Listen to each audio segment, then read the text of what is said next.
Irreverent, entertaining, cool. You're listening to LA Talk Radio.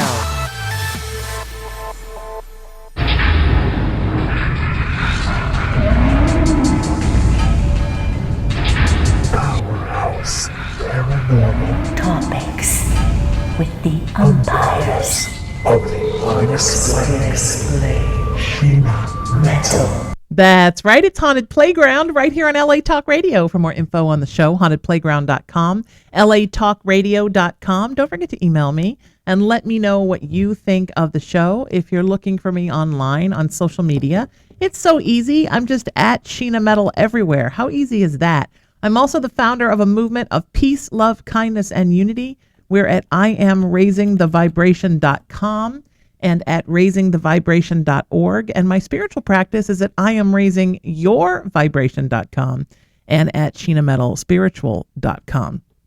It's always fun to be here on Haunted Playground. We do kind of a cool format here we started doing a little while ago that I like to call Lightworkers Unite. I get together with another wonderful lightworker or more than one lightworker, depending on the case. And then we do some psychic readings, spiritual healings, and energetic counseling, and take your psychic calls and sometimes your paranormal calls, whatever it is that you want to know about or are interested in that has to do with the world beyond the worlds. That's why we're here on Haunted Playground. If you want to get on for a free reading on the air with us, all you do is text me, 818-437-0886. Text me your name and number, and we will get you in the system and call you. I have to call you because I have a guest on the phone, and so that's how the phone system works, my friends. So 818-437-0886. That's how you do it, 818-437-0886. And if you want to go and see some wonderful past broadcasts of Lightworkers Unite, my special broadcast that I do here on this show, Haunted Playground, on my daily Sheena Metal Experience show, and then sometimes also on my occasionally on my Monday night Raising the Vibration show, although usually we do kind of a different thing there with a topic.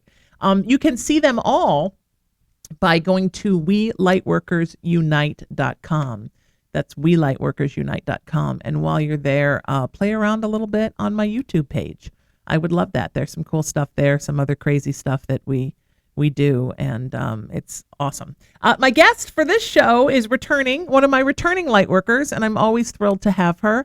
She is an amazing lightworker, and also she is the owner of one of my favorite places in the world, one of my happiest places on earth, the amazing Miracles of Joy Metaphysical Center in Louisville, Texas, where I go to teach and partake twice a year in a conference called Embrace Your Spirit. That's happening this year, Halloween through November 3rd. And then also out in the spring for my Aspects of Spiritual Awareness seminar that I just was there at the end of June, beginning of July doing. And now we're doing an exciting thing on Friday. Joy and I have a new child, and we're going to start doing webinars together. And the first one is my empath awareness class, Why Do I Feel Everything, that I did for the first time at Miracles of Joy. Now we're bringing it around the world. And if you want to get tickets, it's so easy. Sign up. It's so easy. Get your online ticket, people. whydoifeeleverything.com, because being an empath, it's a bit of an ass kicker. Joy, welcome to the show. How are you, my friend? Thank you for having me, Sheena. I am doing very well. I'm so glad. I'm so glad, my friend. Do you think of all the psychic gifts there are to have, that being an empath is in some ways the toughest one? I think that people think it's the toughest one, but part of how I explain it to those that walk in the front door at Miracles of Joy who are empaths is that is your psychic ability. Yeah. That means that you are psychic. Yeah. And it's just about learning how to hone in on that skills and clear your energy field when you need to clear it. Yeah. Yeah, it's true. It's very true. I always say at the beginning of my Why Do I Feel Everything class, congratulations, you're an empath, and my condolences, you're an empath. And I'll say that on Friday, because I think that being an empath, right? There is good and there is bad. I mean, it's wonderful to feel everything, but I think until you realize, like you said, how to control it and put up energetic filters and allow everything to come in and then a lot of stuff you don't need to flow right out. It's something that I think causes a lot of distress in one's life until they really learn what it means to sort of harness that power and realize what a beautiful thing it is. Correct. And that's what I hope And the class I would does. have to say that one of my it's one of my favorite things to kind of like work with people. I just got off of a 3-week tour where I went around with the aura and chakra camera and to be able to take pictures of people's auras and chakras, and I can't even begin to tell you how many empaths were in front of me at that particular time. Also, as the vibration of this planet starts to get higher and higher, and as the vibration starts to raise, more and more people's empathic abilities are opening up. Yes, absolutely, that's true. Yeah, I agree. And I think also as we evolve as humans, we're beginning to use more of those parts of our brain that we didn't know how to use before. Exactly. And I think that is the good news, but it's also, getting used to anything new for the Homo sapien can be a hard thing because humans resist change like nobody's business, even and sometimes especially, right? Changes that are happening inside of us. Correct. So I do believe that we have more. Now, also, I ask this question all the time about a lot of things. I think I asked this last night on my Raising the Vibration show to a therapist who was calling in about narcissists. Do you think that more people are actually opening up and becoming empaths, or do you think we're just now through nature and nurture, through evolution and also socialization and culturalization of humans, we're understanding more what it is, so more people are just identifying in themselves?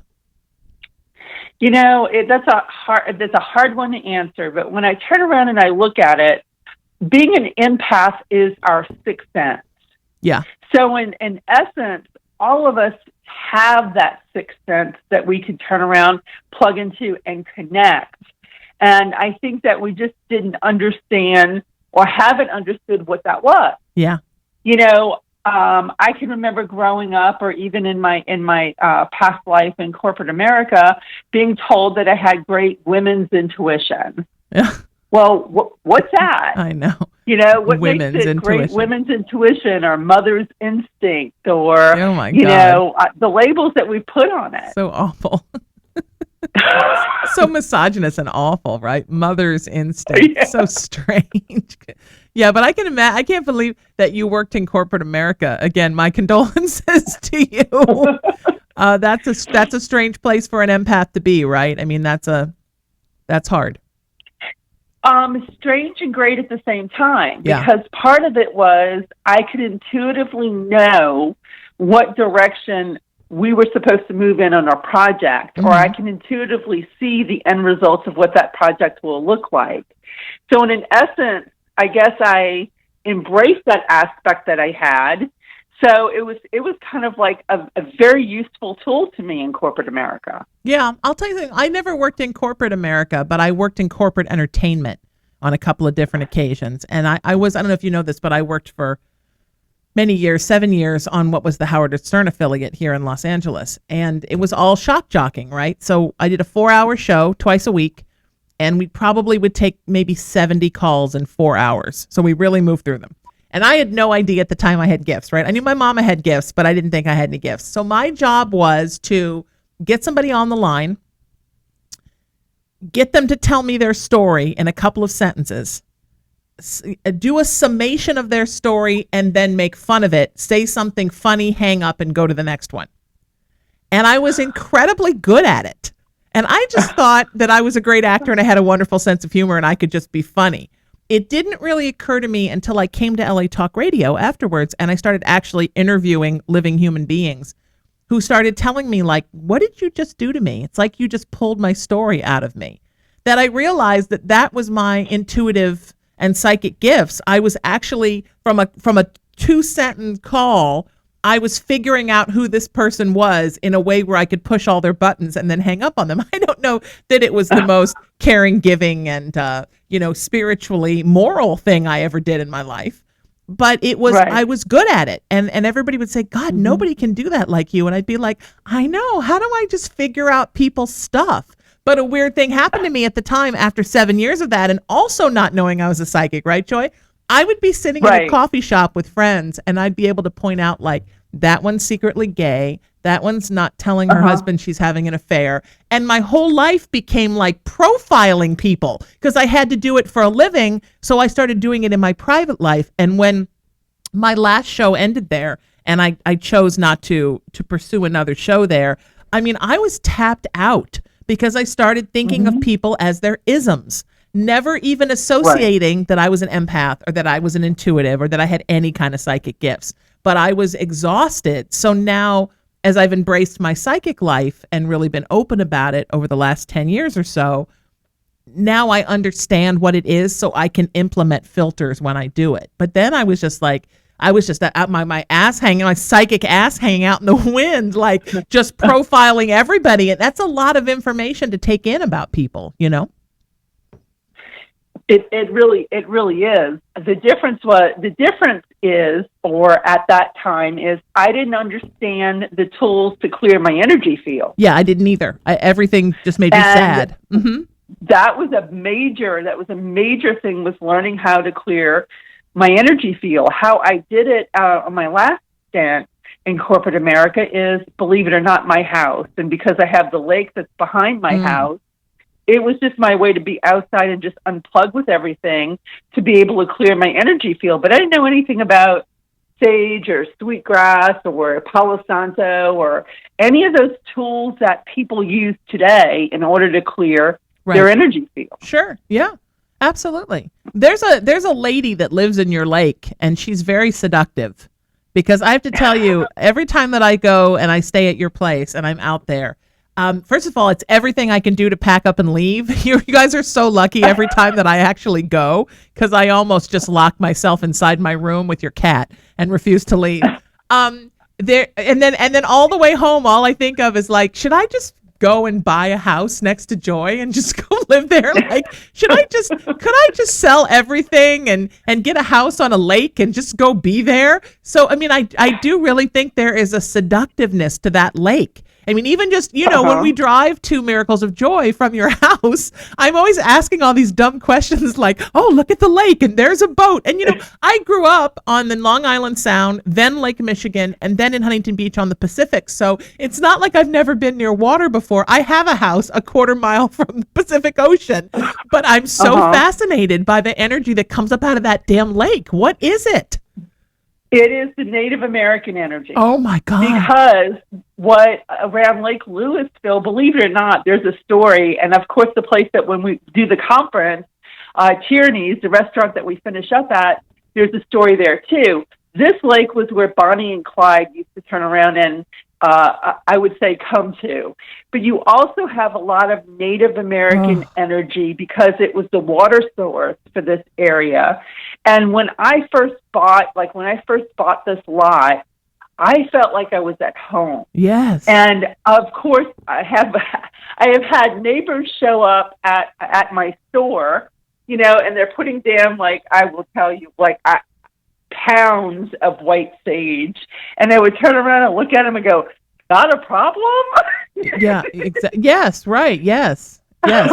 I don't live at Joy's house. Energy. What happens is if someone comes, I'm going to say, doesn't realize that the energy around here is Native American, right? And they're raised in more of a Christian belief system, right? So they'll bring, they have all kinds of weird experiences in their house, and I talk to them and say, hey, if you embrace the Native American energy and just offer, like I offer crystals to my land, and I'll put that out there, that I give that to the Native Americans, it makes me feel very comfortable. But then there are other people that will move out of their house in this particular area because they're just not comfortable with that other spiritual energy. Yeah.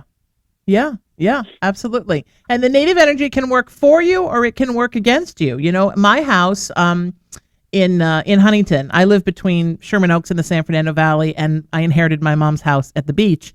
And that house is actually on a Native American burial ground. They found out, I know, right? They found out like maybe 15 years or so ago, because what separates PCH from where I live is the Bolsa Chica Wildlife Preserve, and there's apparently different forms of heron that only live there, and a whole lot of baby coyotes and adult coyotes, but and red-tailed hawks that'll eat your Pomeranian, but that's another story. So because it's prime, right across from the state beach, and it's prime real estate, there's always the controversy of conservationists versus developers there.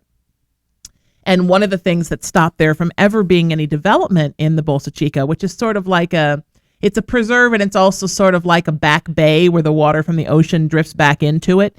And it's is that they found a 10,000-year-old Native American burial bowl there.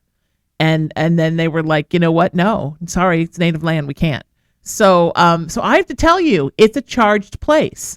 And it's a and to be in that place as a child with my mother, who was just coming out as a psychic, and my father, who I believe was on the autism spectrum, those are like two giant beacons for paranormal activity, right? So the two of them, and then, me as a teenager, I mean, it's a very, very magical place.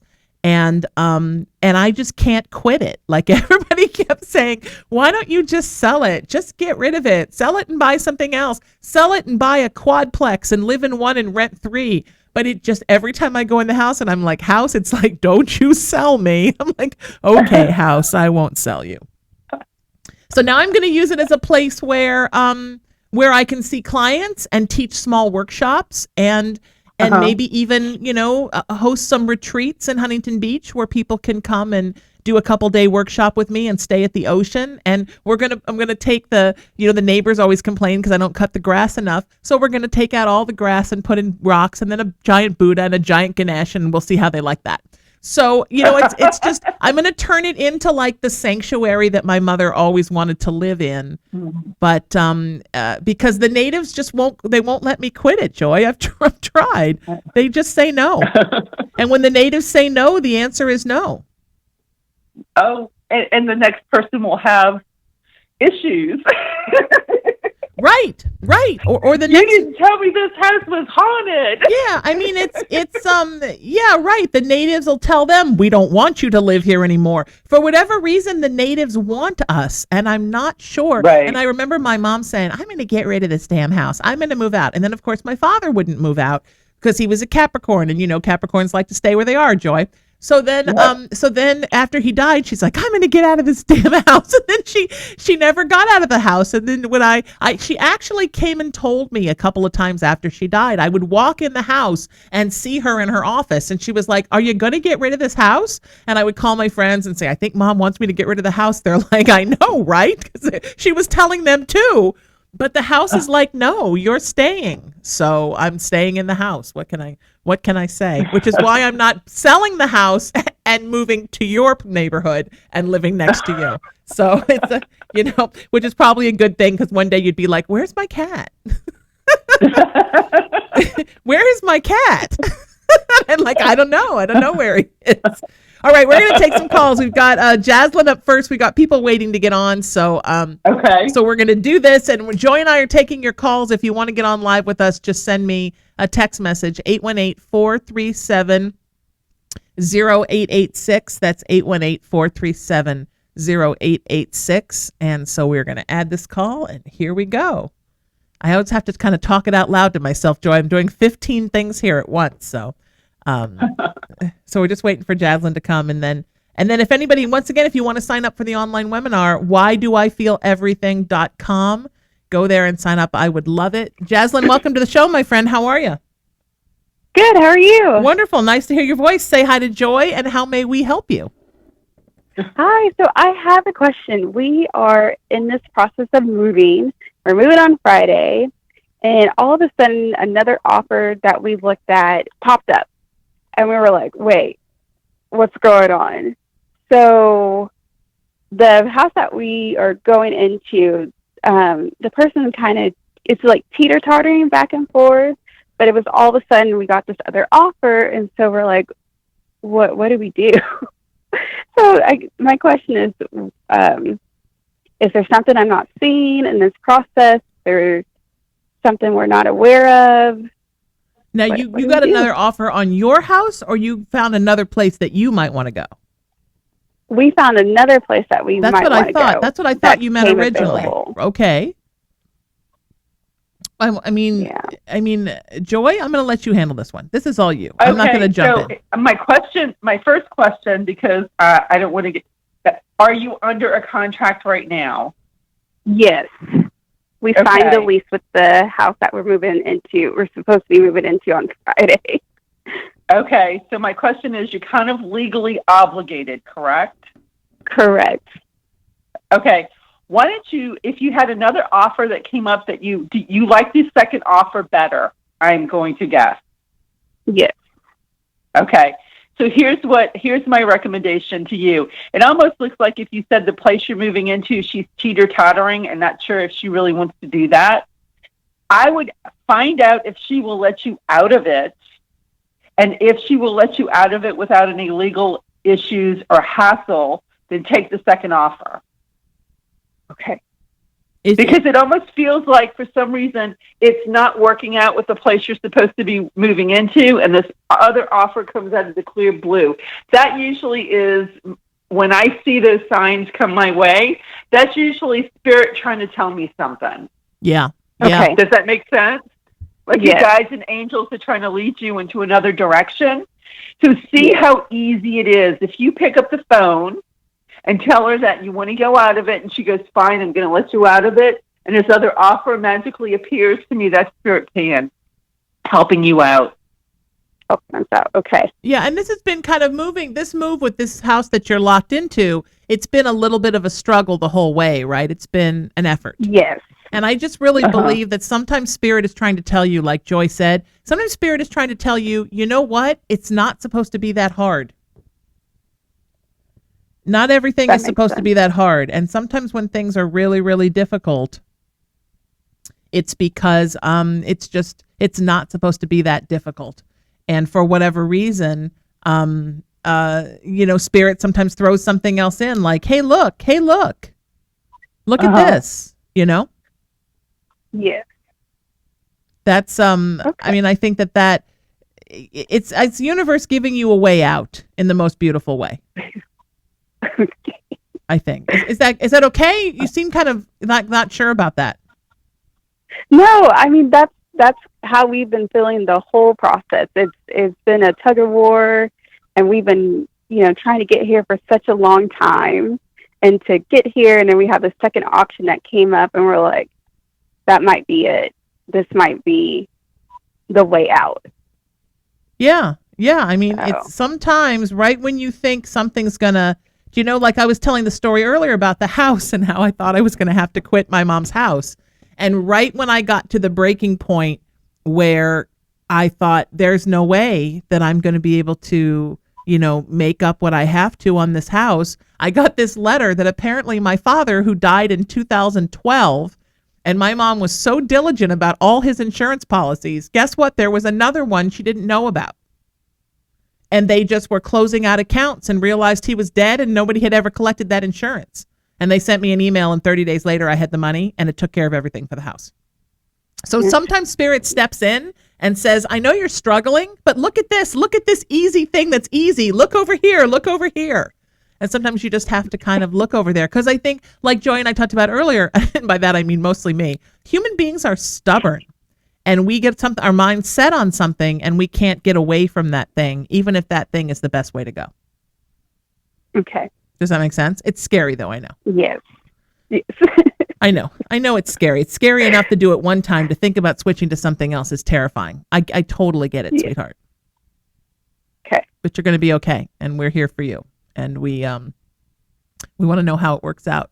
And then maybe, I'll come to your house and love it and wind up moving there, because apparently I just want to live everywhere right now.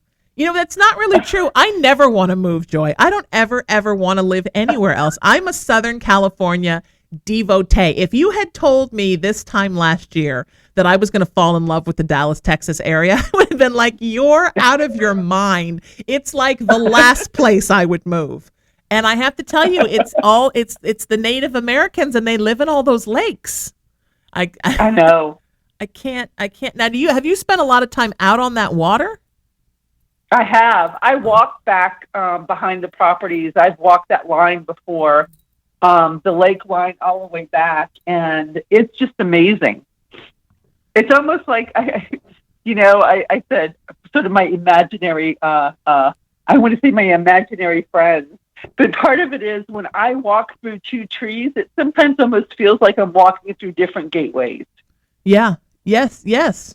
I feel that way while we're driving over to Miracles of Joy. I feel like we're passing through, dimensions and decades. Uh-huh. And I mean, it's the most magical drive. And in some respects, it feels like it's never going to end. And in other respects, it feels like you just blink your eyes and you're there. It's a very interesting movement of space and time that happens in that area. And, the time just flies by. I mean, it's amazing. But that night that we spent out in your backyard, I was like, oh my goodness. I'm like seriously in love with this. And I could feel all of the spirits coming up out of that lake. And I'm not a person I grew up in a scary haunted house in Baltimore. Like, I don't necessarily want to be enchanted by spirits all the time. I'm not that girl. And you saw what happens to me last year at Embrace Your Spirit when we were at Tierney's, right? Like, I get beat up. Ghosts like poke me and do things and scream my name while I'm sleeping. And so I'm not somebody who's like, you know what I want? I want to be haunted. That sounds like fun.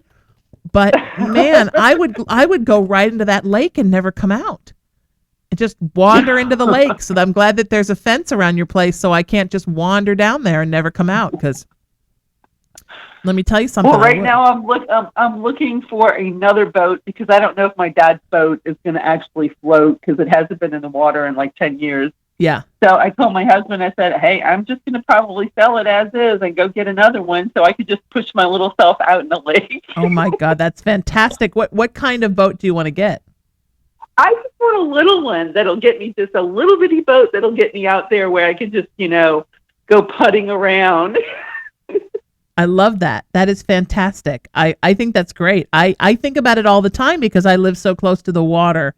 I think all the time about getting a little boat, and I don't have a slip. Like, you have a way to actually get in the lake. So I would have to actually take it down and launch it somewhere and put it in the water. But I think about it just like how, because there's so many cool places down by where I live where there are inlets. And there are places where you can, like the Huntington Harbor is like an inlet, and then you can go back around and all the way up through Seal Beach, and then you go under this overpass and out into the ocean. And there's places in Newport Beach where you can bring your boat like up to restaurants and then just walk in. And there was a whole thing once I saw on a travel show about these people that did like a 5-course meal in Newport, and they went one place for the soup and one place for the salad and one place, and you just ride around, and they rent boats where you can do that. But I would just love to have my own. My best friend and I talk about it all the time because she's always wanted a boat. And I'm like, and I get so seasick on boats. But I think I would just guzzle Dramamine and just make it okay. So, just for the chance to be in that. You only have so many days on this earth, right? So why not be someplace that really sets you on fire in a spiritual way? I mean, I think that so many people spend so much time rooted in the worries of the 3-dimensional world, and I get why those things are important, but I also think we don't spend enough time focusing on what really sets our souls on fire spiritually. It's like we always put that last, Do you find that with folks that come into Miracles of Joy, that sometimes they're like, you know what, my whole life I've always wanted to come in here and do this or take this class or try this thing or buy this thing, and I've always put myself last? I have people that put themselves last a lot, and I want to say the new coaching I've been giving people is, you can also do your passion and not have to quit your job. And what I tell them is stop calling yourself, I am an accountant, or I am an attorney, or I am this. Stop saying that. That's not who you are. If you want to do energy healing, I am an energy healer, and this is what I do to pay my bills. Right. So I've been working with people on how to re-script, so they're not waiting for that magic moment when they can do something that's the passion of their life. I love that. I say that all the time out here. For years, I've said that to friends of mine that are actors. Like, what do you do? Well, I can't really say I'm an actor because I wait tables. And I'm like, well, that doesn't What makes you set your heart on fire has nothing to do with how much money you make. It has to Right. do with who your heart tells you that you are, and there's no monetary amount on that. But I think that's the three-dimensional world again tells us, right? You are what you make a living at, Right. and that's ridiculous. Right. You are what makes you happy, Right.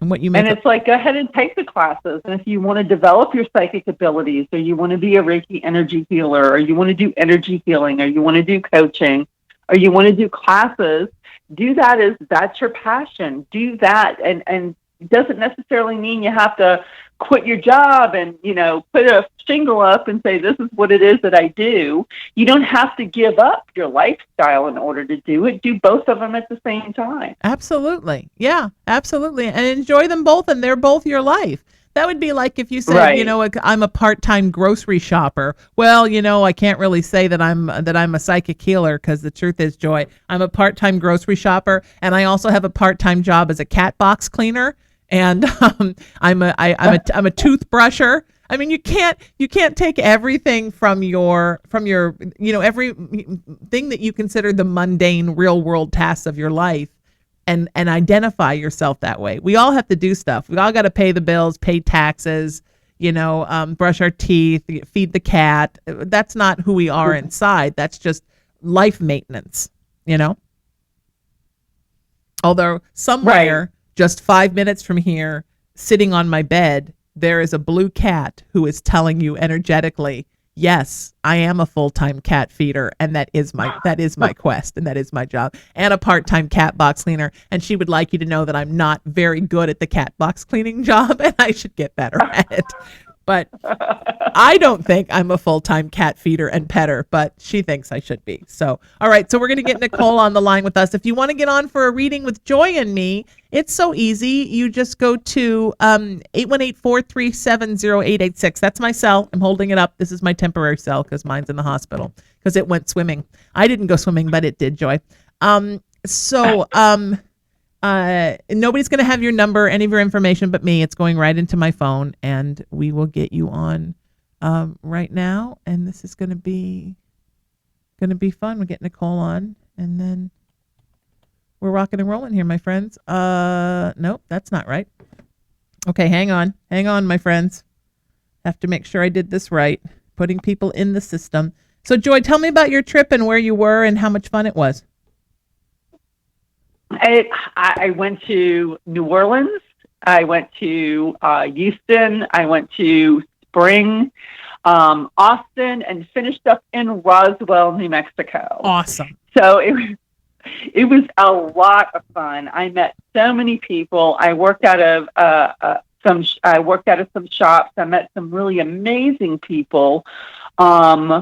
I did over 150 aura chakra photos in 2 weeks. Wow. So it was busy. Wow. And you were heading out to Louisiana when the weather was getting weird, right?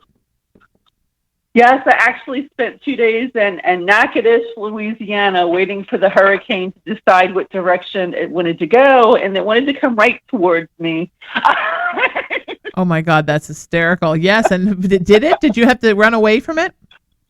I did not. It was breaking up at that particular time, but it was really fun. I went with a gentleman who I do work with, who is a channel, and we were trying to get him flown into. Where are you going to fly in? And any place I gave him, they said you can't fly in there. Oh my God! So that's then hysterical. the last place that they said he could fly into was Shreveport, and it's like you can't. I said you can't fly into there. That's where it's headed.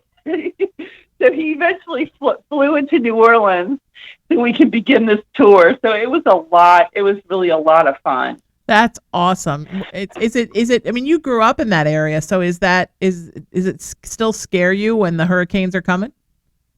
Not really. That's good. Part of it is like I was talking to my brother and I said, hey, I think it can just drive straight through and beat it to your house. And he's like, maybe you shouldn't do that. Just let's wait and see what it does and then drive in on Sunday. So that's pretty much what I did. We didn't begin working until Tuesday. So I had a couple of days. I was really planning on spending some time with family. So, I mean, I it was just amazing. The place that I worked out of was called the Mystic Bayou, and they're in Slidell. And Michelle and Joey run the place, and they're just fabulous. They're absolutely a wonderful place to go work out of. That's awesome. That's totally awesome. I'm so thrilled for you. I love that. That's my dream, that the next year I'm going to travel more. I'm going to go to other places to fall in love with and find other people to stay with and stalk their cats. So it's not just you, so that you don't feel my energy all the time zoning in on your poor cat. That I think he would come home with me, but I think he'd probably go home with anybody. I'm not under any impression that it's just about me. I think that Boots loves all women like Elvis. So I just... He loves, just so you know, women, men, anyone who will pet him. Oh my God, he's fantastic. This cat is the most magic cat. This cat is a special healer, and he has the most interesting spirit. He's got like old Native American energy inside of him. He's such an interesting dude, and every once in a while I find an animal that I can't quit, and that cat. The answer is always yes when you ask me to come, because I love staying with you and your husband, but I also I love that cat. So and that lake. I'm a strange girl. I get a little obsessed with things, and then you can have me all the time. So this is we're gonna get Natalie on with us right now, and then okay, and then here we go. So we're getting Natalie on. And if you want to get on like Natalie, 818-437-0886. That's 818-437-0886. I'm trying to find everybody's numbers in my phone right now. And it's a little crazy. All right. What happened? What happened? Got her? We added her? Oh, here we go. Seems like we're still in a Mercury retrograde. I know we supposedly are not anymore, Joy, but it does sort of seem like we are. It's been a little bit of a challenging week when it comes to technology and different things. Yeah, you think so? Hi, Natalie. Welcome to the show. How are you? Hello? Hi. Hi. Can you hear us? I can hear you now, yes. Sorry. So, no worries. Say hi to Joy, and how may we help you, sweetheart?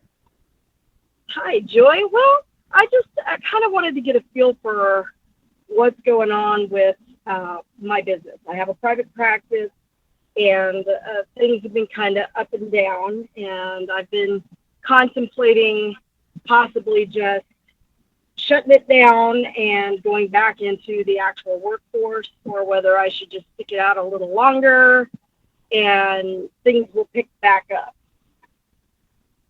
Okay. No, I mean, I get that it's slow, but is it making you happy? I mean, do you still love it? Yes and no.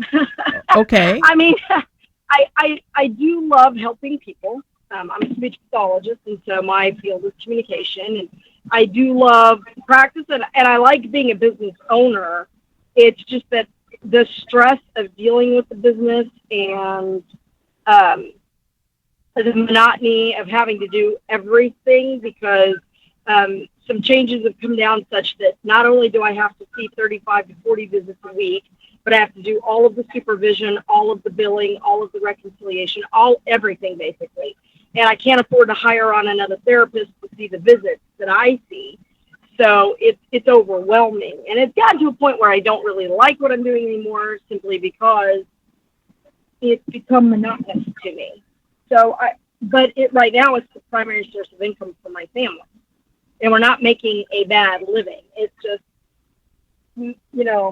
I've got someone on one hand telling me that we're not making enough money, but at the same time, it's the only income that we have, and I kind of feel like an animal trying to decide which paw to gnaw. Yeah, that's how I don't find the work as satisfying as I used to. Well, you know what?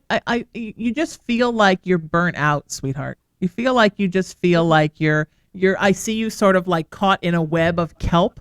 I grew up at the ocean analogy, but sometimes when you're in the water, and sometimes you just get caught in a web of kelp, and you're like, am I ever going to get out of this? It's like being in a net.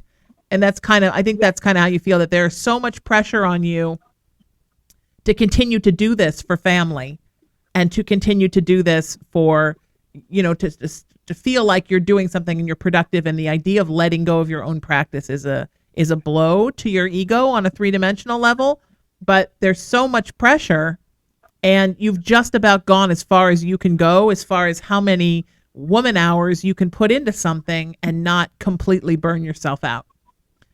And so what Spirit's telling me is, have you thought about shutting down your own practice and going to work for someone else, or doing it on more of a freelance way where you can see people and not have to deal with the overhead of your own sort of brick and mortar space? Well, that's actually what I was contemplating, because my concern with that is that we do have such a thing as patient abandonment in our contract. So I'm contractually bound to provide care for these people until someone else can come along. And the thing is if I start telling people, hey, we're shutting down, then they're going to start pulling people right away and we'll lose the income. So, I'm kind of at a point where I could love what I'm doing, and I really like having my own practice and being able to kind of do what I want to do. But at the same time, I don't find the work as satisfying. There's other things I'd like to be doing that I thought that having my own practice would allow me the freedom to do it. Yeah. And I don't, I'm stuck having to see, I'm a glorified therapist. I'm doing exactly what I would be doing if I was working for somebody else, plus all the additional. And, I'm under a lot of pressure. Yeah, I can feel it. And you're not just a therapist. You're like a therapist, and you're also have become an office manager, which is, I think, the part that you hate. I'm the administrator, the therapist, and the thing is my husband is currently out of work at the moment. He's in the process of trying to shift over from what he was doing, which he hated and kind of didn't want to be in it anymore, to what his degree is in. He's had his master's in social work for 6 years now and has never been able to get work. Well, he's finally gotten an opportunity, which, by the way, I created. Good. I took the lead on that, getting him this possibility to get into social work. But until he actually starts getting some work and generating some income, we're solely reliant on me. Right. And more pressure. I don't want to abandon my patients, but at the same time, I want to be able to do more writing. I want to be able to teach more classes, and I can't do that in a totally unrelated field if I'm 100% tied to this, and I just don't know that it's worth it anymore. Yeah. Well, it does sound like it's something you need to start finding a way to work yourself out of, because you just feel like you're trapped in a spider's web. And you're beginning to think of yourself as somebody that things happen to, like, I can't get out of this. I can't get out of this. And once you start panicking, then the productivity goes down and down and down. Joy? What I would tell you to do is start looking for a personal assistant, but stop looking for someone that you feel you're going to have to pay $30,000 and $40,000 a year to. I bet you could find someone who is young, energetic, who can come in and you can delegate some of those mundane tasks that you're doing to them, and it's not going to cost you that much more a week. That's a thought. Well, we did have our daughter working for doing some of the reconciliation and stuff, but once my husband quit his job, we had to let her go, which kind of just set us back, to where I was before, because I was starting to feel a little bit of a relief. A lot of my pressure came from him, to be honest with you. Of course. He was still wanting me to follow up on everything she was doing, and I'm like, well, I'm trusting her to do her job. But because what she was doing was involved with the money, and he's all about the money. He cares about nothing other than the money and being able to pay the bills. And I think that's probably because when he was younger, he was put in a situation where, my father-in-law left my mother-in-law in a small town here in North Texas with no education beyond high school and 2 teenage kids to care for. So he's afraid of being thrust back into that kind of environment, and I understand that, but at the same time, he makes my life a living hell. Right. Well, and you know what? The minute you said somebody's telling me I'm not earning enough, I'm like, oh, that's the spouse. That's him, right? That you're not making enough money. Well, and he doesn't support the other side of what I'm trying to do, like, working in the working and doing my tarot readings for other people, which has been suffering because I can't do a good solid reading for someone else if I'm so stressed about what's going on for myself. I can't see clearly. Let me step in. Let me step in. Hang on, Joy. Let me step in there. I want to really step in. I heard what you were saying, but I'm going to tell you that is not a true statement. I'm going to tell you why. When you're doing your tarot readings and you're helping other people, you're connecting to spirit. Your ego tells you, or our lower self tells us, that we can't do something spiritual because we have all this stress around us. What I would really like you to do is try to do 2 or 3 of them a week, even though you're stressed. See how it makes you feel. I think that's going to help you fill your cup back up, because that's your connection to spirit. Oh, definitely. And that and my classes. I have a class on the Udemy platform for palmistry. I've been trying to work on building up a second part to that class, because I've had a lot of the students ask about when that course is going to be available. But every time I start to work on it, I get a lot of flack, especially now that he's home, because he's like, what are you doing? Did you finish this for Now You're Talking? Did you do that for Now You're Talking? Have you done this, and that? Well, you shouldn't be doing any of those things if you haven't finished this stuff first, because this is what's paying our bills. And sometimes I just need to step back from the speech practice and do something else to detox my mind. Well, of course. And Natalie, Joy, do I have permission to speak frankly with both of you? Everybody okay? Because here it comes. The Aries is about to speak. Honey, look, I don't know your life, and I'm not here to tell you what to do with your life. That's not my job, baby.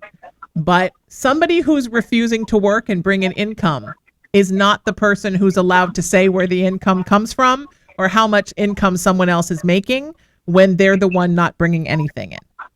And I think that's just simple math and simple fractions of sharing. If there is a pie and there are 2 people, so the pie should be cut in half, but one person is making the money for the whole pie, the freeloading part of the pie doesn't get to say, you're not doing it right and you're not doing enough. I think that your husband, I'm sure, is lovely, and I'm sure just has a lot of issues from childhood, but it seems like he's sort of about what's good for him. And just expects you to take care of everything, and he doesn't want to deal with it. And I say that only because a lot of the pressure that you're feeling emotionally and spiritually is coming from him. And I think that in order for you to continue to feel like you are thriving in your life with yourself and your connection, the most important connection in the world is your connection with you. Second most important is your connection with spirit. Third most important is your connection to the earth. And then last is your connection to people. And most of us, until we get that, we do it backwards. We put everything people want us to do first. We put the world second. We put the spirits, God third, and we put ourselves last. And that's what you've done. You've put your connection to you last, sweetheart. And so you need to find a way to filter out the negativity that comes from him. When it comes, you're a therapist. When it comes, think of it like this is a disturbed child who's just saying whatever he wants to say because of childhood things he hasn't worked through. Find a way to filter in what comes and filter it out, and don't hold on to it with all of your empathy stuff. Don't hold on to it. And then you have to do what you have to do to make you happy. And if he says anything to you, just say, look, honey, and speak to him the way you would speak to an angry kid. Say, look, sweetheart, here's the thing. I'm about to pop. So if you want me to continue to make this money and keep this income coming in and hold it all together while you're figuring yourself out, that's okay. But you have to kind of cut me a break, because the pressure on top of it just makes it worse. And just let him know in a very sweet and loving way that if he wants you to continue to be the provider, he has to back off, because you don't get to be provided for and also be the full-time complainer. It doesn't work that way. And for some people it does, but and I was with somebody like that for a very long time, and I know exactly where you're at. But and I felt all the time like I was exhausted. And if you look at photos of me from 15 years ago, I look 15 years older than I do now. And it was because all of the pressure for everything was on me. And I felt like I just kind of I don't even remember a lot of that time because I was so exhausted. So you have to do, like Joy said, you have to do the things, sweetheart, that fill you up and lift you up and make you feel good about yourself so that you can go into this office situation that you're not so thrilled with right now and put another week under your belt. And you will actually, like Joy said, find yourself uplifted from that work and not drained from that work. And just to add on please. to that a little bit, I can tell you, I mean, I run my own, I run a store, I run a metaphysical store, and running any kind of a store, you have everything that happens on a daily basis. The air conditioner goes out, this happens, that happens, it's flooding, or there's a leak here because of the rain, and you go in or you lose electricity. So there's times, and this is just from experience, there's times when I have one fire drill after the other, and I have to sit in the seat and channel for people at a class at 7:00 that night. And I will tell you, before I sit in that seat, I'll go, there's no way I can connect. Look at everything else that I'm dealing with today. But as soon as I sit in that seat, Spirit never lets me down, always shows up. I connect to that energy and to that frequency. And then when I look at the end of the night and I look at everything that happened, they seem so unimportant. Yeah. And that's why I'm saying it's so important for you to fill yourself back up. You are going to be able to look at this stuff and go, oh, I connected to Spirit for, an hour or 2 hours tonight, and now I know how to solve these problems. Yeah. Mm-hmm. Yep. And everything will come into perspective, and you will feel so much better. Well, I do appreciate it, ladies. I feel a little better already, because that was my concern, is that, I didn't want my spiritual practice, where I really feel I make a difference for people, to suffer because of what's going on with the mundane. Because to me, it's actually shifted where that part of my life is more important. But that's something that he really does not agree with, and he really gives me a hard time. And Joy, I love your shop, by the way. Oh, it's been mucho time there. Oh, I love that story. Everybody loves Joy's shop. It's so awesome. Yeah, it's awesome. My husband actually is the one who found it. He's like, did you know there's a little shop back here? I was like, nope, no idea. Oh, there it is. Looky there. And now it's like I'm there all the time. So every chance I can get over there, I do. But, I really do. I see exactly what you're saying. And I'm feeling definitely better already, because I felt like I was having to choose. And I know I don't really have to choose. It's just that everything right now was so overwhelming that I was just like, oh, my gosh, how can I do this? How can I do this? And he gives me such a hard time about doing any of it in front of him. So I try not to. But now that he's home all the time, and so he starts some of this work, now that he's got a supervisor, and once he starts getting some clients and is actually working, he's home all the time. And so I don't have the space to do the things that I was doing when he wasn't around all the time. Yes. Like he's up my call constantly. Yeah, so and that's not necessarily good for any relationship. I mean, to be up in each other's grills all the time, I don't think is really good for any relationship. Everybody needs their own thing that they go and do. No. And but I think I may just have to shift to going back to doing them at my office. Yes. And just tell them I'm at the office. Yeah, exactly. And you don't have to explain yourself or your free time to anybody. I mean, you just you have to do what makes you happy. And again, just explain to him this, but sometimes, and here we go again, the Aries is about to be honest. Sometimes when somebody has insecurities inside of themselves from childhood or whatever, and they are, maybe they're not as in love with themselves as they should be, and they're partnered with somebody, they can get almost very jealous of something in you that you love doing, for fear that you are going to now go off with a gypsy caravan and become a psychic and never come back home and never have anything to do with him again. Do you know what I mean? She's absolutely terrified of that. Yes, right? I mean, that's the fear, right? That one day you're going to come home and you're going to be like, I'm sorry, and my crystal and I are running off together, and I've traded everything in for this Paisley Volkswagen van, and I'm never coming home. And that, people fear that because, with your husband, there's a certain amount of a need for control because of the control that he did not get as a child. And right. he wants to control keep things. that in mind. Yeah, when dealing with him. And then, but you have to grow, sweetie. This is the thing about all of our lives. We have to grow where we have to grow. And hopefully everybody we love in our lives will grow with us and stay in our lives. But you can't stop your own growth for worry that someone else isn't going to grow with you, because that's not why you're on the earth. That's not part of soul school. It's like you can't, if you were taking a class with a friend in college and the friend could only do like D work, but you were doing A work, you wouldn't start turning in like bad papers on purpose for fear that you would pass the class and your friend wouldn't, and then you would have to leave your friend behind. I mean, you can't, it's like that. You have to think of Earth as soul school. And you have to excel where you excel, sweetheart. That's what makes you you. That's true. That's very true. And mostly you just have to be happy, honey. You have to be happy, and you have to find a way to find that joy. We all have to find that joy inside of ourselves. It's the most important thing, that we go and find that joy. And right now I think that's where your joy is. So that's where you need to be. We love you and we're thinking about you. Let us know how you're doing. You have my info.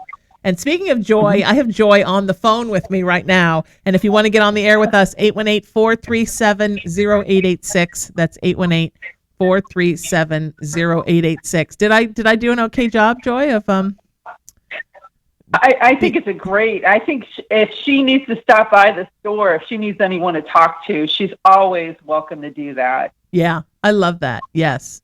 And also, Natalie, you should take our Joy and my empath class on Friday night so that you can see how sometimes when you're an empath, you can take in too much and you can put up with too much, right? Because empaths are pleasers and we're always trying to make everybody happy.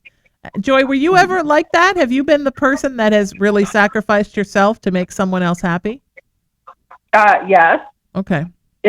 Not until I got to the point where I realized, I mean, part of it is I never forget the conversation I had with Spirit because I couldn't figure it out. I couldn't understand why I was so exhausted. Yeah. And I think it was when my daughter went through rehab, and she was she was actually in Austin, and she went to Austin Recovery, which is an amazing place. They work on the mind, body, and spirit all at the same time. And I'm like asking Spirit, oh my God, can you just show me what I'm not doing right here? I'm too exhausted. I'm too tired. Show me. And when I went up there, it hit me between the eyes about not allowing people to make their own mistakes and live their own lives, always carrying them. Always trying to help everyone. And all of a sudden, what I got was this aha moment that said, every human being is here to live their experiences, and they need to be able to make their mistakes in their life and fall in order to lift themselves up and learn from those experiences. Yes. Yes. Yeah. And when I realized that, okay, and I come home, of course, I drove 2.5 hours crying my eyes out because it was one of those aha moments. Yeah. And I realized at that moment I wasn't going to do that anymore. And what ended up happening is I learned how to set boundaries. Empaths don't know how to set proper boundaries with other human beings. Mm-hmm. Yep. And when I learned how to set those boundaries and I realized I wasn't going to do that anymore, it changed my life. Of course, it blew it up. Because when you're giving 100% in a relationship and someone wants to give 0% in a relationship, what ends up happening if you start going to 50-50, they don't want to be part of your life anymore. Mm-hmm. No, of course, yes. Or a lot, oftentimes, Joy, especially with folks who are more narcissistic, and now I've said the N-word, they will tell you that, look, if you're not going to give me 100% of the pie, I'm out. But miraculously with them, when you no longer are giving 100% of the pie, lo and behold, they'll take 50 or 25 or anything you offer them. They're just bullies, and they're always trying to strong arm you into doing what they want. And when you say no, they're like, oh, okay, well, I guess I was in a relationship with somebody who was, not participating, but wanting to make all the rules. And when I finally laid the law down and said, look, you get a job or this relationship is over. And the truth is, by that time, it was over for me and I just wanted out anyhow. And I was hoping they'd go fine and just leave. Then it was like, oh, okay. And then for the first time, they was interested in working. It's like, oh, really? Like you could have been working this whole time. Like I lost all my savings put my credit in the hole, borrowed money from my mother. And now you're going to work? And honestly, that just made me more mad. But, we all do what we do, right? But I mean, that's the truth. When you finally lay the law down and say, I'm just not going to work. Either you're going to work or nobody's going to work. Miraculously, they come around because they don't want to be out of the relationship. They just want you to do what they want you to do. And there's a lot of folks like that, folks you work with, folks in your family, folks in your friend circles. I'm going through a huge process of eliminating people like that now, and it's a lot, but it's important. You're better at that. I totally agree. When I set those healthy boundaries in my life, it changed my life.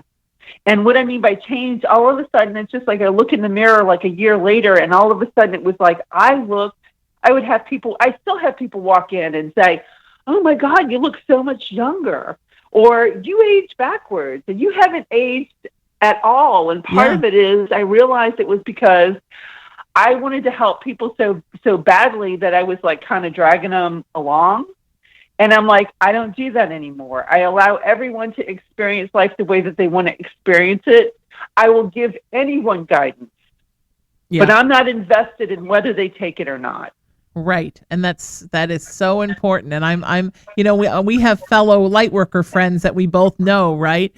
Joy, who are like, I just can't handle the fact that these clients aren't listening to me. I'm like, you know what? It's not, you don't give someone advice or messages from spirit so that somebody will listen to you. You're just the conveyor of the messages. Like I said, when I was talking to Natalie, right? I just pass it on. And if you don't want to take any of it, okay. But you can't take it personally. I'm not God, and I'm not burning out the 10 commandments on tablets and handing them to you in a fiery bush. That's not my job. I'm just passing a message on. Take it or don't take it. And, I come from a background where my mother was also a therapist and my grandmother was a psychologist. And I mean, that's the essence of a good therapist, right? They're just here to guide you. They're not here to tell you what to do. And I think sometimes people can get in their egos because they get these wonderful messages from spirit and they think, oh, I'm getting these, messages from on high, and why aren't you listening? Well, that's not our jobs. Our jobs aren't to make people change. It's just to pass some info on and hope they do. So I don't know. It's to be, and what I would tell people is, you're not the first person that's going to give them a message from spirit. Exactly. Spirit is going to keep giving them a message from different people. Yes. You may be the first one that is supposed to share that information, but yet by the time number 5 shares it, they realize what it is that Spirit's been trying to tell them. Absolutely. Welcome to the show. Is it Therese? It's Therese. Therese. Hi, sweetheart. Welcome to the show. Yes. Say hi to Joy, and how may we help you? Hi, Joy. Hi, guys. Hi. This is my first time. I think I did see you one other time, but I wasn't sure that I participated at all. So forgive me for not knowing what today's talk is about. So I don't know what question to ask. Of course, there's tons of questions, but what's the topic? There's no topic. We're doing psychic readings and a little spiritual counseling and a little healing, and you tell us what you need help with, and we help. Oh, awesome! I would love a reading. That would be helpful. Sure. Just because it's radio and we're on a time crunch and it's better radio. If you just tell us what's your question, what are you thinking about in your life, and what are you worried about or feeling about, or what do you want help with? Sure. The thing that I'm writing down is my moving forward in my pet sitting business. Now, I'm also an intuitive. I'm clear cog, and I'm getting a lot of psychic hits recently. And I was going to collaborate with another pet sitter. That was like a firecracker right out. But 2 months later to the day, it was not good. And I mean, we had the name, the domain, the whole thing.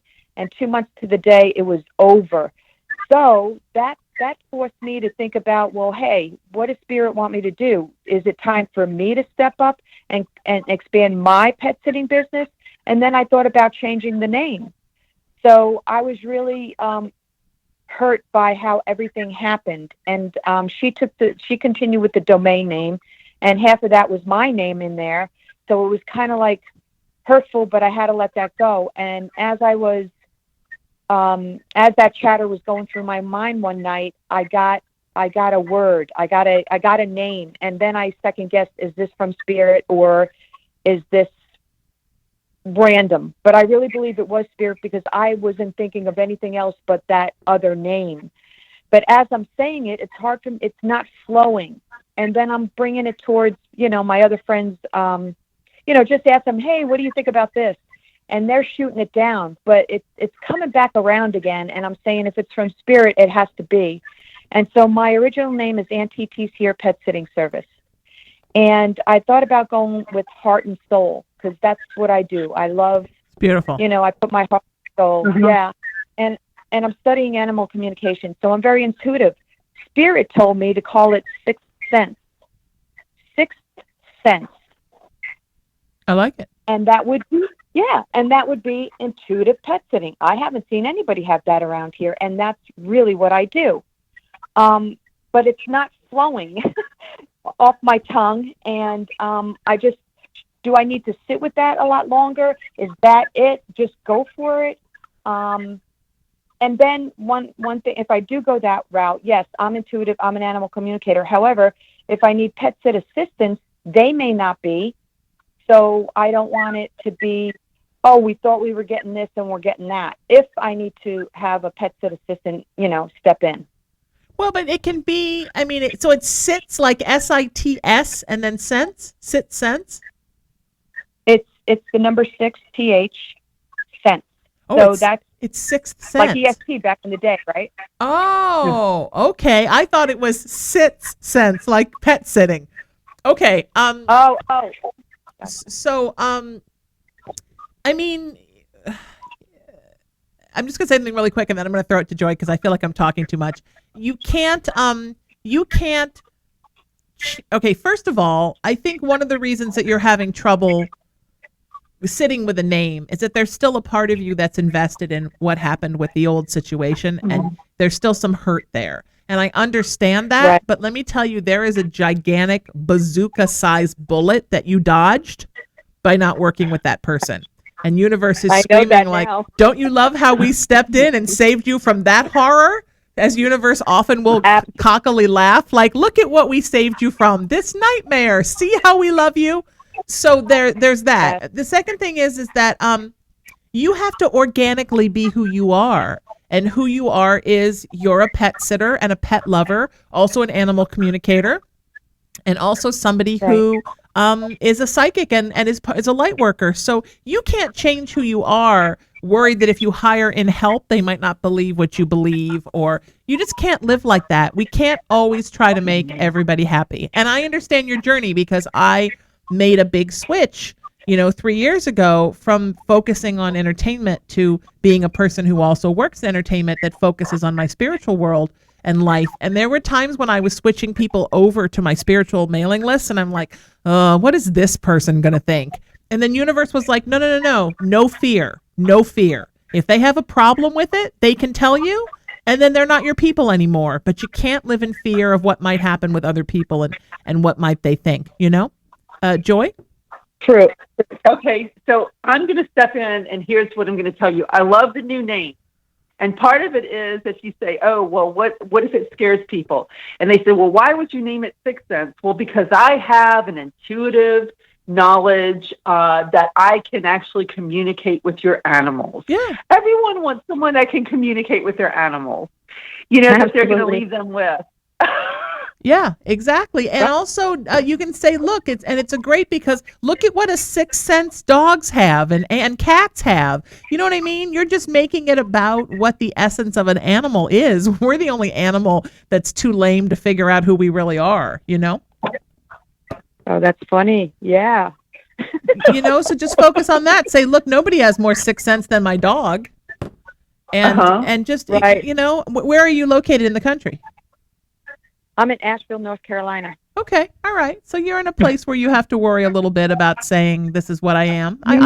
I get it. Asheville, I think, is very open. I think Asheville is Asheville probably more open than Dallas. Yes, I agree. Absolutely. Asheville is a very, very open, and I shouldn't even worry about that because I know Spirit will bring me the perfect person. However, I thought that other girl was the perfect person until I started to get to know her, and we didn't have the same, we weren't going the same route at all. And I am glad that I dodged that bullet because I kind of felt it, but I didn't listen to my intuition. Another test, another lesson. So now I have, but now I want to create. That's one of the things that I'm getting. I'm getting that you, part of it is you actually felt a ping when you first started this that said, maybe you shouldn't do this. Right. Yeah. And that kind of hit you at first, and then you talked yourself out of it thinking you were judging her. Yes. Right. And I those felt are the potential. I felt it. I felt the potential. And that's what I really want. Okay, that's one thing I want to stress, not just to you, but to everyone who's listening. When you get a hit about someone, when you first meet them, that you don't know if you should be partnering with this person or this person isn't the person that you should be with, stop judging yourself thinking that's your ego. What you want to do is then become the observer of the situation. And what I mean by that is if you would have taken a step back and said, okay, what are you bringing to the table? Or what are your ideas? And make it something that's a 50-50 partnership, you would have realized she didn't want a 50-50 partnership. No. She wanted 0% partnership. She wanted you to do all the work, and she gets all the reward. Mm-hmm. Mm-hmm. Well, I had all the clients. I had all the clients. So, and that's exactly right. And I didn't feel that initially, but as I did have time to step back and really see what was going on and feel it, I was like, no, this is definitely not going to work. But you know what she threw at me? You're my soulmate. She threw all this stuff at me, and I was like, well, I don't feel that way. I don't feel a soul connection yet. I'm about to say the N-word. Here we go, narcissist. I said it. I said the N-word. Joy's laughing because she knows I'm insane. When you just meet somebody and they're like, "You're my soulmate," that's crazy. That's a person who is trying to draw you in for a reason. Right. I always say, how do you feel about it? And what I mean by that is turn to your own guidance and ask your spirit guides. And if you get silence from them, they're not leading you to do something. Then you can ask your guides for signs. Give me a sign to let me know that this is supposed to work. And if you don't get any signs, that's your guide saying, hey, be careful here. Mm-hmm. Mm-hmm. Right. Yeah. Right. Yeah. And those kind of people will come and find you. And it's just what it is. I had one once that, attached themselves to me. We're soulmates. We were meant to be friends and blah, blah, blah, blah, blah. And I fell for it because I like nice people and I like soulmates. And I can be very naive because I'm an Aries. And then, suddenly everywhere I was, this person was like, sometimes I would invite them and sometimes they would just show up. And then slowly but surely, all of my friends that I introduced them to stopped talking to me. And it's so different. Narcissists do different things for different reasons. And one of the really weird things they do sometimes, they do that. They move into your life and then they separate you from your life. Sometimes they move into your life and they want to get like hella close to you in 15 seconds. And then all of a sudden they just drop you and they disappear and they ghost you. It's like they were never there. Now, what's in that for them? I have absolutely no idea, but clearly there's something in that for them. I don't really know what that's about, but it's a very common thing. I mean, I think it might actually help you if you first of all, you know that you're very empathic, and that's why animals love you. That's also why narcissists love you. I think you should just just go online tonight and Google narcissist and play around a little bit on the internet for 10 minutes.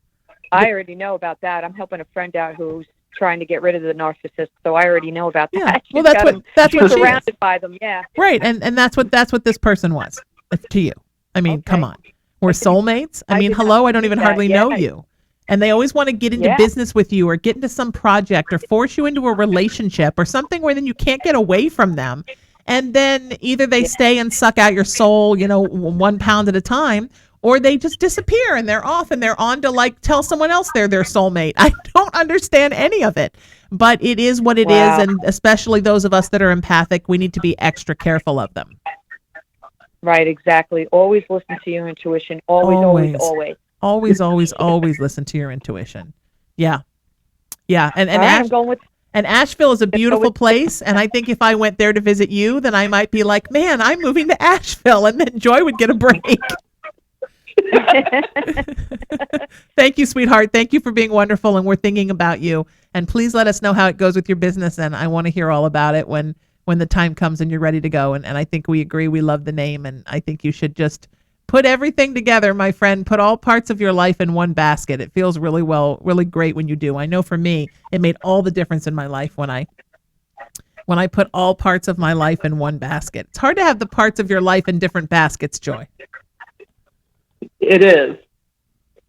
All right. If you want to get on with us live, it's 818-437-0886. That's 818-437-0886. Send me an email, send me a text message, and we will get you in the system and get you on. Right now, we're going to get Ann on. Are you holding up okay, Joy? I'm not talking you to death? No, I'm fine. You're a good sport. You're like a super good sport. You're always good to go. We're going to have so much fun on Friday. My goal in life is, one of my goals in life is that this is going to be really successful and we're going to like maybe do these on a regular basis. I'm so excited. Yes. I'm writing down new ideas for workshops all the time. And then this way you get to work with me and, you don't have to have me in your home, which I completely understand is it's not always so easy to have house guests. So I can just be a house guest for an hour and a half on a Friday night and only in the computer. So, all right, we're going to get Ann on with us now. And, and then we're rocking and rolling. Here we go. So again, if you want to take my class with Joy, it's whydoifeeleverything.com this Friday night, August 9th, 6 p.m. Pacific, 8 o'clock Hello. Central. Hi, Ann. Welcome to the show. How are you? Say hi to Joy and how may we help you? I'm doing all right. I'm not really sure exactly. I got your thing on speaker here. I got to move away from it because it's getting feedback. I have like a couple of different things that I would like help with. So I'm just going to name a couple different things, and then maybe you guys can figure out what might be more interesting for me to hear right now. Sure. So I have a problem with my love life, and I'm also considering a career change, internal career change. And then I also had some problems with some of my daughters. I wasn't sure if there's anything I could do to help them out. Okay. Joy, I'm going to let you start this one. So many things. Okay. So you said you're having some issues with your daughters? Yeah, one of my daughters, who has a little girl herself, she seems to be having like a substance abuse problem. So I wasn't sure if there's anything that I could do to kind of help her get the right help that she needs. To be honest with you, because I've walked that path. So I'm going to give you some feedback on that. You can't help them unless they're willing to help themselves.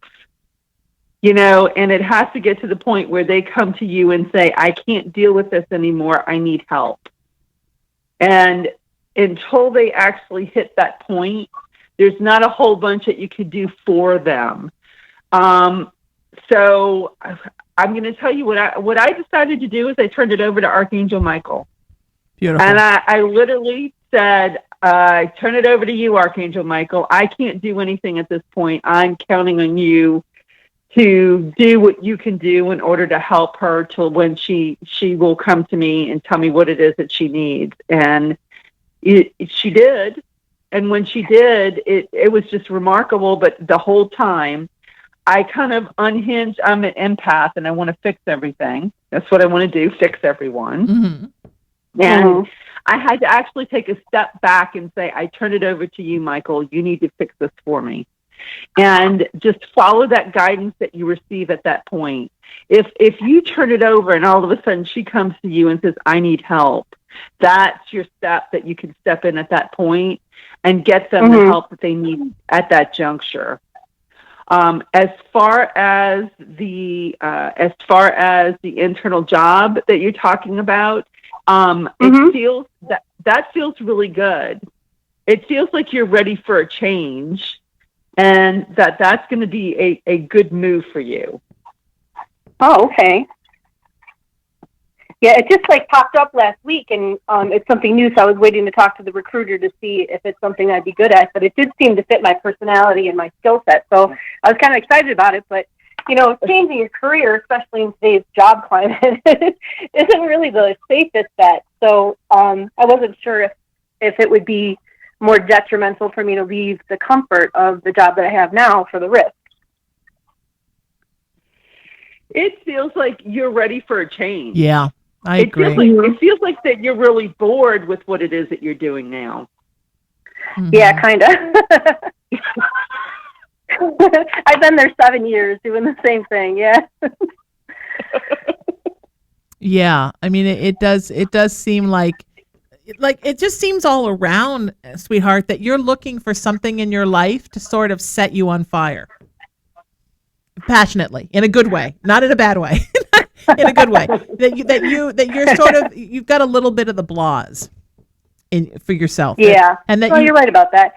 And that you worry and take care of everybody else, but you take care of yourself last. And I understand that, and I agree 100% with what Joy said about your daughter. Sometimes people just have to be ready to quit, you know. And it usually happens when something either scares the crap out of them or they bottom out in some way. And then they realize that they're done, and she's going to have to realize that she's done. And it's a hard struggle. I have a very addictive personality myself. It's drugs and alcohol were not my problem, but an addiction is an addiction. Food and people, those were my problems. Food and people, those are still my problems. I think I'm with you on that one. I think the most important thing in your life is that, you know, it's wonderful that you want to rescue everybody. I think that's great. But I think that you have to also take some time and rescue yourself. And I think it's very important. And find what really is going to make you happy and do it. I think that's important too, sweetheart. You know? Yeah, it's like many years, for many years I've had to take care of the kids, and then my mom, she was ill. And then so this past year I finally bought a house and I'm getting settled, and, you know, I guess I'm looking, like you said, for some positive changes. Yeah, and that's good. And not just taking care of everybody else. Not just positive changes. I mean, positive changes are great, but also heart affirming changes, you know, soul inspiring changes. Things that make you just say, wow, I am so happy with this. And it doesn't just have to be job. It can be a lot of different things in your life. Does that make sense? Yeah, that does. Yeah. So important. It's so important. It's so hard, right? I mean, when you think about it, life is exhausting. And that's why you have to just think about life like a little bit at a time. Because if you think about it all the time, it can be like, oh man, really, wow, there's so much to do and so many people to worry about it. Am I happy with this? And am I happy with that? So it really starts with finding something that you're so happy with. Like we've said, that's kind of been the theme today, hasn't it, Joy? We've said that to pretty much everybody we've talked to today, is finding something that really makes you happy. People to live their passion. Yeah. They're telling people to live something that they can feel passionate about. Exactly. Yes. Get inside your heart and do what your heart is telling you makes them happy. Makes your heart happy. And what makes you the most connected to spirit? What makes you feel like you're on fire and connected to spirit? And even if it's not your job, it should be something in your life. What is the thing that makes you the most passionate and the most happy, Ann? Yeah, I guess I have to do a little reflection on that because it's been so long since I've actually focused on myself, you know. So it's kind of like I don't even know anymore. Yeah, I really don't. That's the biggest thing. You know, sometimes clients will call me and I do private sessions and they'll say, and probably you too, Joy, and they'll say, I'm just so unhappy. and I'll say, okay, well, where can we start? What is a thing that really makes you happy? I had a client like this last week. I did a couple of sessions with her. And the first answer was, I don't have any idea. I don't know. And I said, well, what makes you happy? I don't know. Well, name one thing that makes you happy. I don't know. So we kind of were just going from there, and she had nothing. And then all of a sudden she said, no, I know. Exploring my spirituality and trying to find out what that's about makes me happy. Well, by the end of the call, she was a completely different person. And then we did a healing in a session a couple days later. And it was like talking to somebody who was 180 degrees different. From the minute she picked up the phone the second time for the healing, she was like, hi, because she had found a grain of something, a granule of something that truly made her happy. And then she had something to focus on. And I don't know about you, but when I'm floundering, that's when I'm bad. When I have something I can focus on, if something bad happens or a setback happens, as long as I have something to focus on to move forward, I'm golden. So, so, you just have to find the one thing that makes you happy, sweetheart, or a couple of things, and start moving in that direction. And if that's a job, then that's wonderful. If it's a hobby, then that's wonderful. If it's a passion, that's fantastic. If it's helping people give back, whatever it is, it should just be something that sets you on fire. Okay. Did you tell us where you are where are you in the country? Oh, I'm near Chicago, Illinois. Okay, beautiful. All right. I'm actually up in the northern suburbs. Yeah. Really, where are you? I grew up part-time in Lake Forest. Oh, okay. I'm in Round Lake Beach. Beautiful. All right, good. When I said earlier in the show that I grew up on the Long Island Sound on Lake Michigan and then the Pacific Ocean, the Lake Michigan was Lake Forest. So exactly. Anywhere near Chicago is pretty much Indiana to Wisconsin. Yeah, exactly right. There's Lake Michigan. Wonderful. Sweetie, it's going to be okay, and we're here. Let me know how you're doing. You have my information. I can't wait to hear what you find that is the thing that sets your soul on fire. And I just love that story, and we appreciate you. Joy, did you ever have to find something that set your soul on fire? No, it was always my spirituality. Okay, and you always knew it was that? I always knew it was that. I was actually, I guess it was in my channeling is what actually set my soul on fire. And when I was in my early 20s, it was like as soon as I saw Shirley MacLaine out on a limb and Kevin Ryson was on that one, I knew that was it. That's what I was looking for. And I would go seek people that actually channeled because I wanted to know, what were we here to do spiritually? What was our connection? I wanted to know, what was our real mission to be here? So I went seeking people that actually channeled at that point and read as many books. And whenever I needed to fill my cup back up, that's what I plugged into. That's beautiful. Yeah. For me too. I mean, the more spiritual work I do, the happier I am, the more I feel alive and connected. You know what, honey? I'm going to call you right back because our connection just got real funky. I'm going to call Joy back, and then we're going to get another caller on with us because I don't know what's going on, but the mistress of Skype has decided for whatever reason that she's not happy with us right now. And every time Joy talked, it sounded fine, but every time I talked, you could hear an echo. Echo, echo, echo happens sometimes. 818-437-0886. That's how you get on with us. 818-437-0886. Hang on. We're going to get, are you back? I'm back. Oh, that's so much better, right? That's wonderful. All right. Let's get somebody on with us. Okay. So my phone's a little crazy and disorganized right now because I have no contacts and I have to put everybody back in my phone. So it's just a little bit crazy. All right. So let's see who we want to get on with us next and who is free to go. Some people had to leave because they couldn't wait, and that's okay because you got to do what you got to do. So again, 818-437-0886. All right, let's see.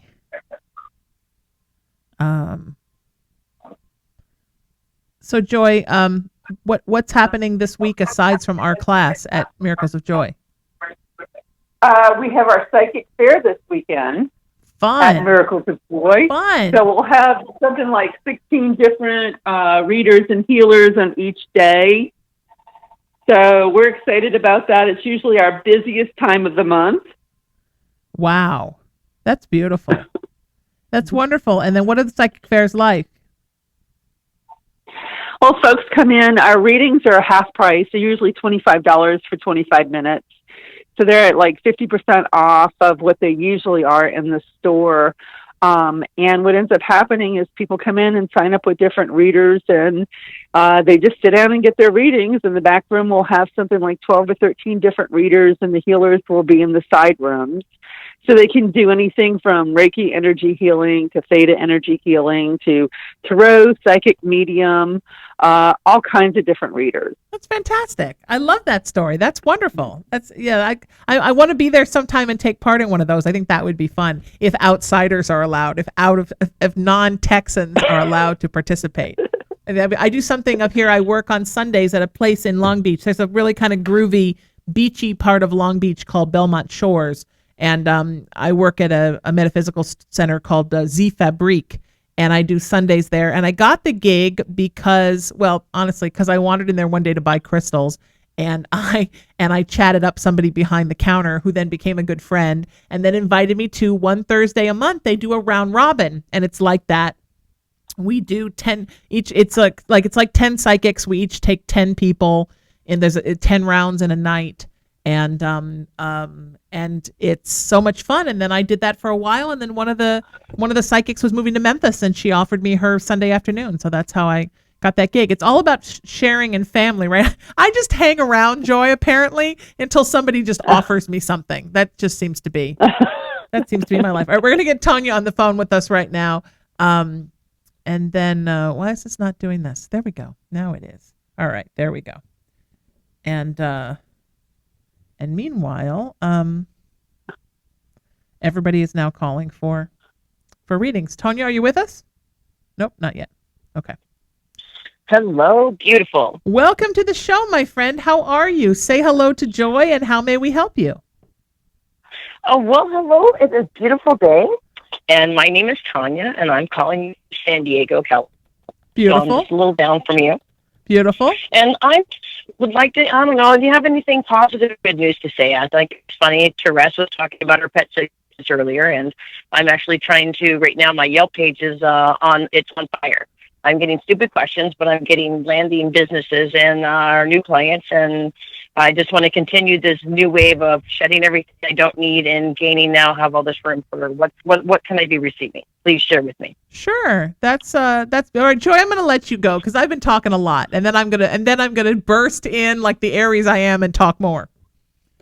Okay.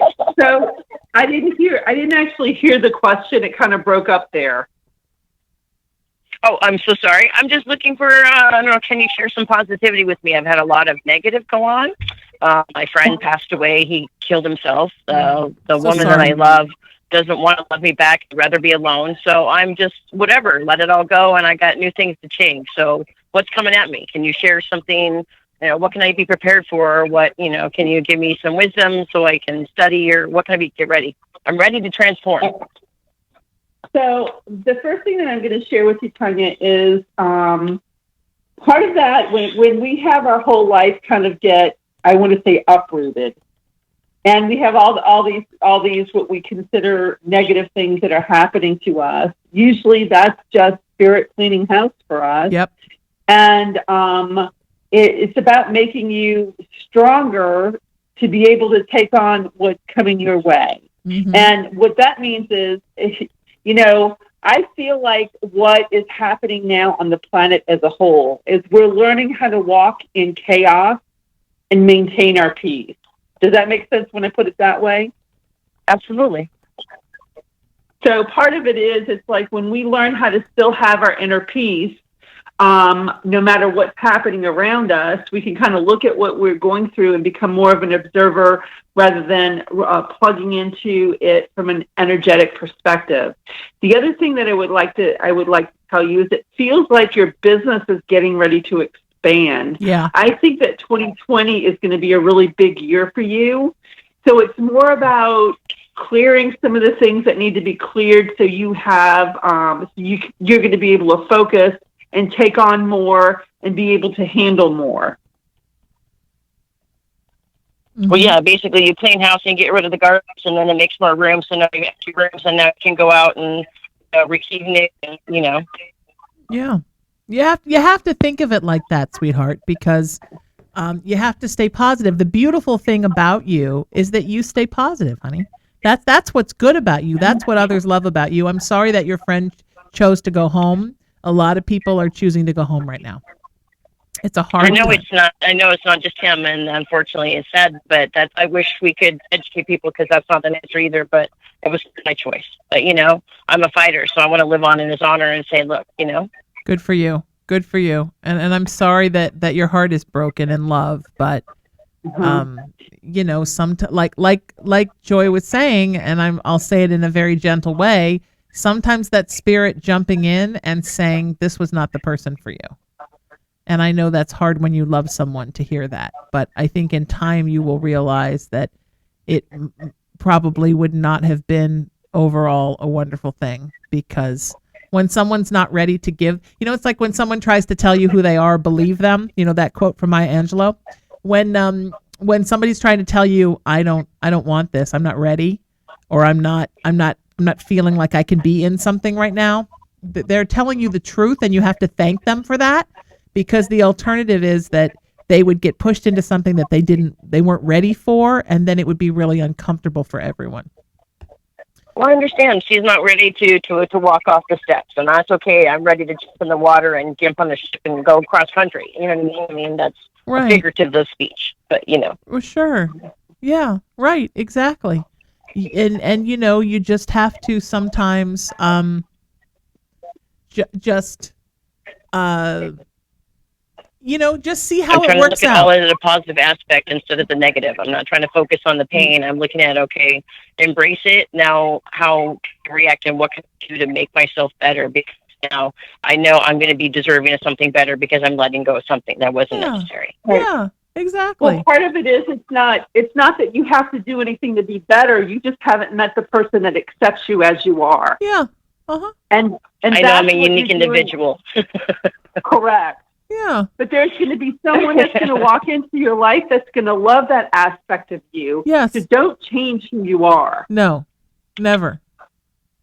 I'm rainbow flashing lights. People either need sunglasses or they have to get out of the way. You know what I'm saying? It's just there's no other way. Well, sure. And you're also you're a you know who you are, and not everybody does, right? So some people are fearful of your individuality, of anybody's individuality. If you're a person who doesn't really know who you are and you're very tentative and unsure of yourself, and someone comes into your life who's like super 150% sure of themselves, then that intimidates that other person, and they think, well, that person will never be happy with me because I'm only at step 2 and they're already at step 8.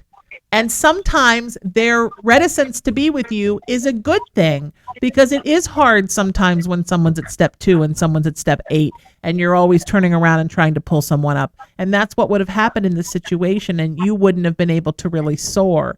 You need somebody else who's already at step 8 so you can soar together. Does that make sense, Tonya?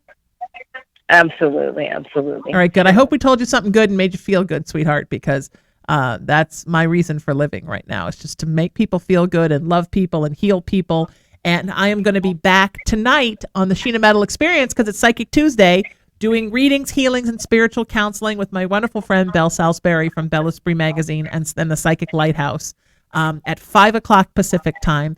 Joy, where can people find you? What a joy. I know it's such a cliche to say, but what a joy to be with you. And Friday night, our class at 6 o'clock Pacific, 8 p.m. Eastern, 8 p.m. Central, 9 p.m. Eastern. Why Do I Feel Everything? Empath Awareness. You go to whydoifeeleverything.com. I got the URL, Joy. I couldn't help myself. I had to. So people can find me at miraclesofjoy.org, and that's miraclesofjoy.org, or joycoff.com, and it's JOYCOFF.com. KAUF as in Frank.com. I'm in Louisville, Texas. So if you're local to Louisville, Texas, come see me at Miracles of Joy.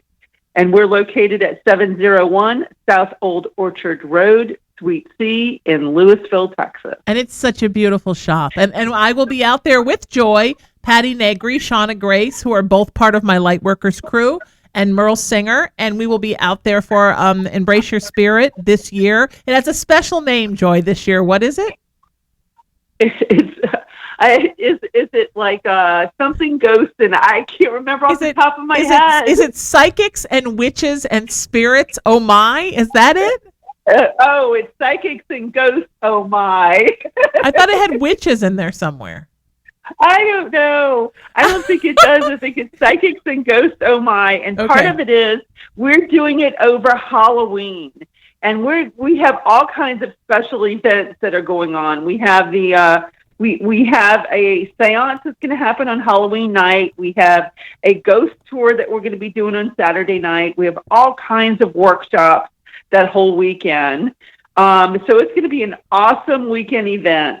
Yeah, and they could find that on my website at miraclesofjoy.com. miraclesofjoy.org. And I'm teaching my spiritual protection workshop. So come and take that. It's fun. And probably afterwards, we'll do like maybe in early 2020, we'll do it as a webinar, and we'll do spiritual protection as a webinar, Joy.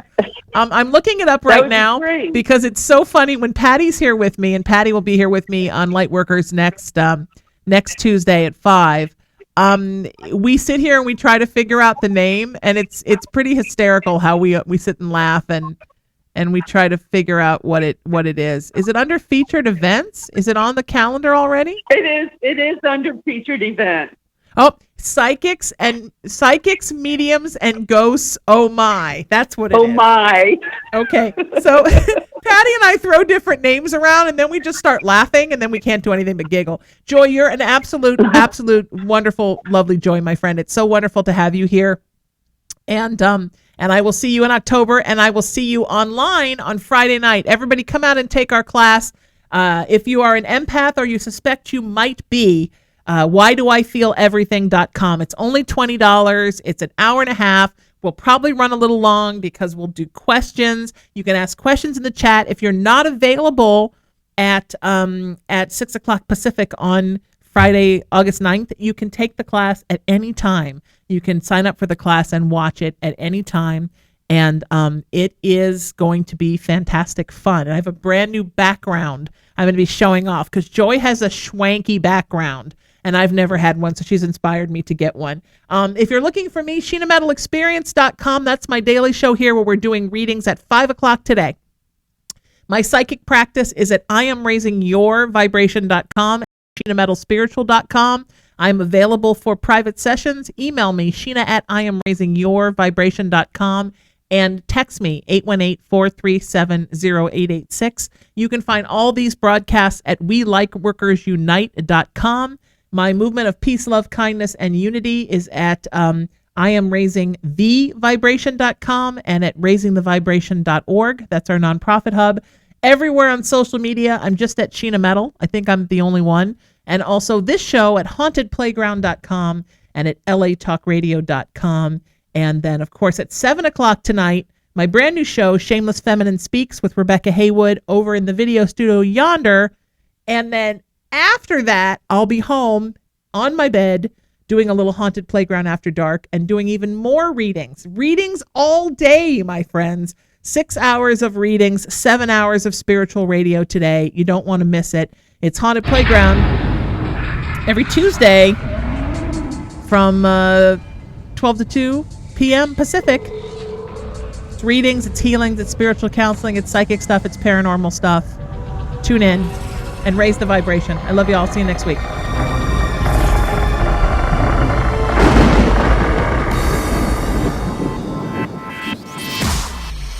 Irreverent, entertaining, cool.